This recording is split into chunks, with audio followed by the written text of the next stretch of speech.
Rock garden, ഛത്തീസ്ഗഡിലെ rock ഗാർഡൻ്റെ എൻട്രിയിൽ കയറിയണേ. തല നിവർത്തി പോകാൻ പറ്റില്ല, കുനിഞ്ഞു പോകണം. ഇങ്ങനെ കുനിഞ്ഞു പോകണം കേട്ടോ. അതിൻ്റെ എൻട്രിയിൽ ഞാൻ കയറിയിരിക്കണേ. ഹായ്.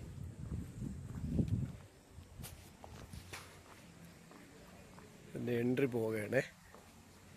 ഇങ്ങനെ പോയി എവിടെ പോകണം നോക്കട്ടെ. ഇത് ഛത്തീസ്ഗഡിലെ റോക്ക് ഗാർഡൻ, അതായത് സെക്ടർ നമ്പർ 5, 6, 7 ആണ് ഈ ലൊക്കേഷനിൽ വരുന്നത്. സെക്ടർ നമ്പർ 1 ആണ് ഇവിടെ സ്റ്റാർട്ടാവുന്നത്. ടോട്ടൽ 50 ആണ് സെക്ടർ നമ്പർ. ഉണ്ടോ ഒരു ശിലയിൽ, കല്ലിൽ ഡിസൈൻ ചെയ്ത് വെച്ചിരിക്കണം. എന്തെങ്കിലും വിശ്വാസത്തിൻ്റെയൊക്കെ ഭാഗമായിട്ടുള്ളതാകാം, എനിക്കറിയില്ല.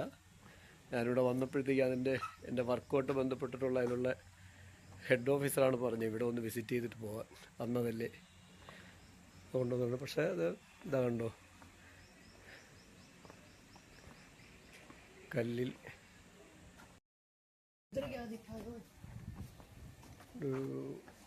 റൂക്കിയുടെ ഗാർഡനിൽ കൂടെ നടക്കുകയാണ്. റൂക്കി, ഛത്തീസ്ഗഡിലെ സെക്ടർ നമ്പർ 1 റൂക്കി ഗാർഡൻ.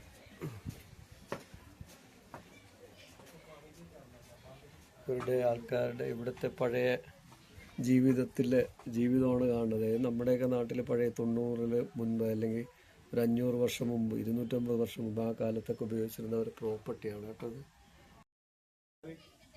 ഛത്തീസ്ഗഡിലെ റൂക്കി ഗാർഡനിലാണ് സെക്ടർ നമ്പർ 1. നമ്മുടെ നാട്ടിലെ പഴയ കാലത്തുള്ളതുപോലെയുള്ള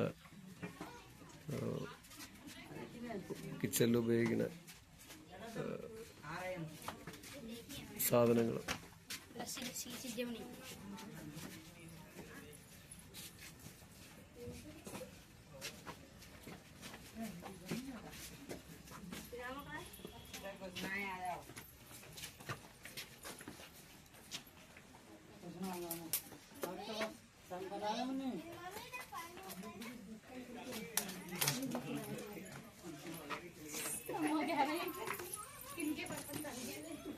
ഇവിടെ 100, 200, 300 വർഷമൊക്കെ മുൻപ്, അല്ലെങ്കിൽ ഒരു 50 വർഷത്തിന് മുമ്പൊക്കെ കിച്ചണിൽ ഉപയോഗിച്ചിരുന്ന സാധനങ്ങളുടെ പ്രദർശനമാണിത്. ഇത് ഛത്തീസ്ഗഡിലെ റുക്കി ഗാർഡനാണ്.